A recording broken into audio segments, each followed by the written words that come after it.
Hi all. Today's section is ionic conductivity and photography process. Let us first discuss about ionic conductivity. Here conduction occurs by the movement of lattice ions themselves, not via transport of electrons or holes. That is, here conduction takes place by the ion jumping from one vacancy to another, or equivalently by the motion of vacancy in the opposite direction. Ionic crystals such as alkali and silver halides are excellent insulators because they have wide band gap which prevent electronic excitation and conduction. But there is a electrical conductivity in these crystals. That is, this electrical conductivity in these crystals does not vanish entirely. Ionic conductivity depends strongly on temperature. In most cases, it obeys the simple relation sigma equal to sigma 0 into e raised to minus E1 by kT, where E1 the constant energy parameter and sigma 0 is the slowly varying function of temperature. Here the sigma, that is conductivity, increases rapidly with temperature and reaches a appreciable value near the melting point of the solid.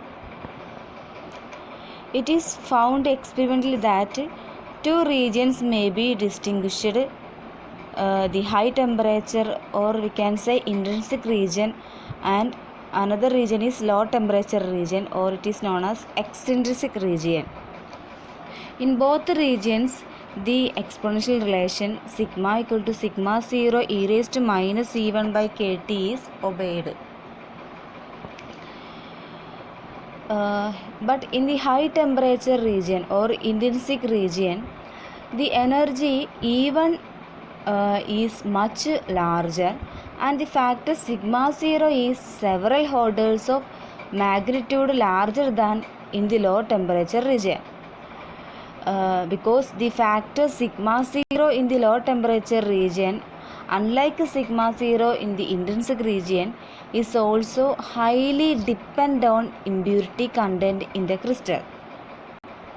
Okay, the energy E1 is an activation energy for the movement of ions. Clearly, such an ionic movement is not possible in a perfect crystal.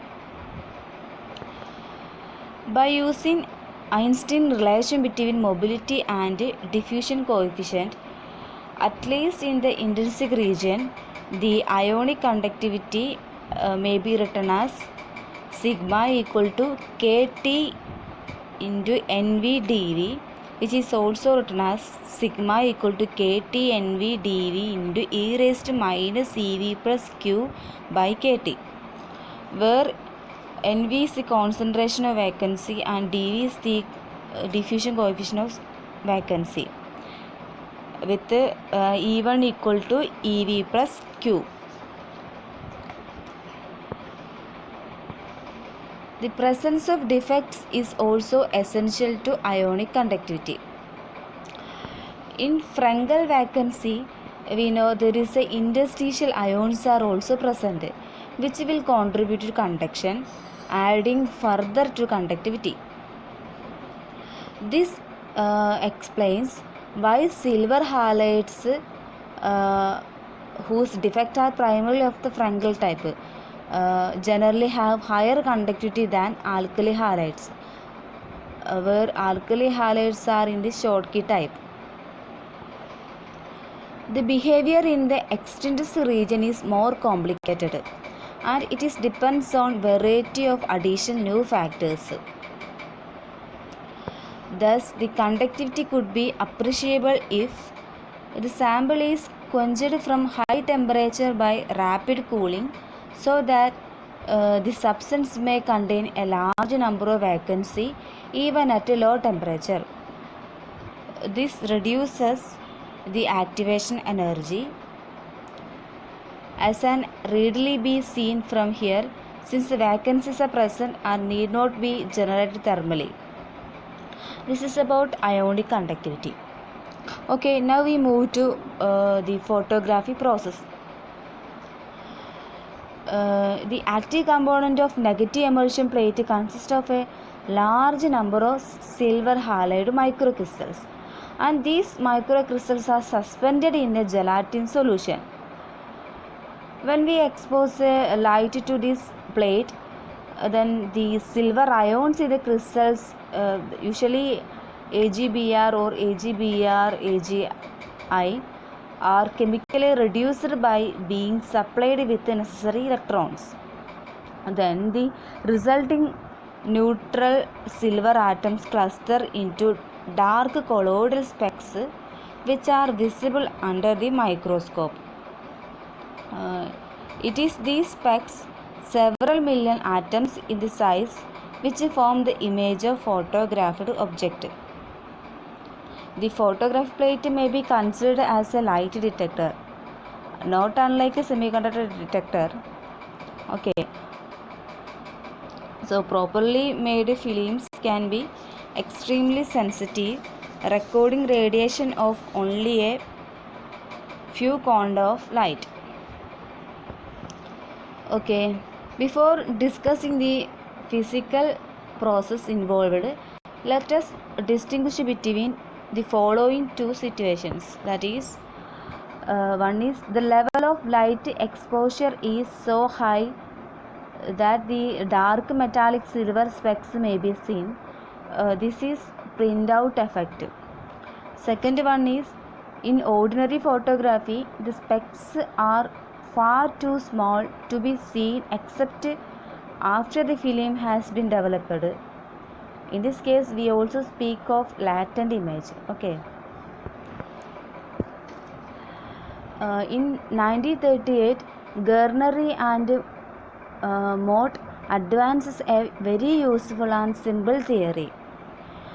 And according to this theory, they assumed that when a photon is absorbed, an electron is excited to conduction band of AgBr. Being light and mobile, the electron can travel a considerable distance in a very short time, and thus if it encounters an already formed silver speck, it adheres to the speck.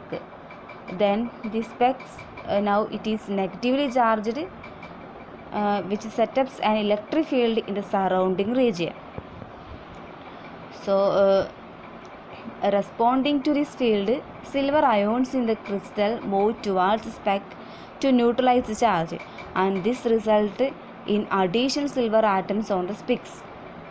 The ionic conductivity of silver ions is thus essential to this photographic process. Okay. So we can say the ionic conductivity of silver ion is essential for photography process, which explains that the enhancing effect of high temperature. That means the higher the temperature, the greater the ionic conductivity and the faster the rate of growth of silver specks. Okay. Another important assumption of Garnier-Mott theory is that holes are created simultaneously with electrons, are trapped and thus cannot move to neutralize the specks.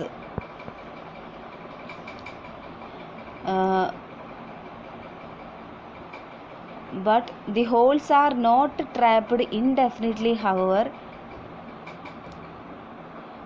Presumably, they eventually find their way to the surface and recombine with halogen ions, after which the resulting atoms escape from the surface of a haloid crystal. According to this model, suppose that the specks contains n unneutralized electrons. then the electric field set up by this charge is eta equal to Ne by 4 pi epsilon r square. If the neutralizing ionic flow from the inner side of specs, then the total ionic current is 2 pi r square sigma epsilon equal to n sigma e by 2e. Thus the number of ions flowing per second is P is equal to n sigma by 2 epsilon. In steady state, this number P must also be equal to number of electrons created per second from photon absorption. The number of electrons on the specs is also governed by another consideration, that is, n must not be so large as to keep further electrons from adhering to the specs. Then the requirement can be written semi-quantitatively as Ne square by 4 pi epsilon r less than kT, where the left side is Coulomb energy and the right side kT is random kinetic energy of electrons. Okay. If this inequality is satisfied, the new electron has enough energy to overcome the repulsion with a certain probability of being captured by the specs. Now substituting the value of small n, we find the limiting value for the number of electron per second which may lead to future silver atom is P is equal to 2 pi kT r sigma by E square. If there is a n specs per grain, then P is equal to 2 pi kT n r sigma by E square. Here we can see the rate of growth of silver specs P versus illumination intensity. Here the curve 1 stands for room temperature and curve 2 stands for low temperature. In this curve, the rate of growth saturates at a value of I approximately equal to P, and the saturation value rises with the temperature in agreement with the experiment. Okay. We turn now to the question of low exposure and the latent image. Presumably, even here very small silver specks are also formed and serve as nuclei for growth during the development process. These submicroscopic specks have their origin in the trapping of an initial electron at some foreign impurity, which is known as sensitivity specks. Okay, so this is all about photography process. Thank you.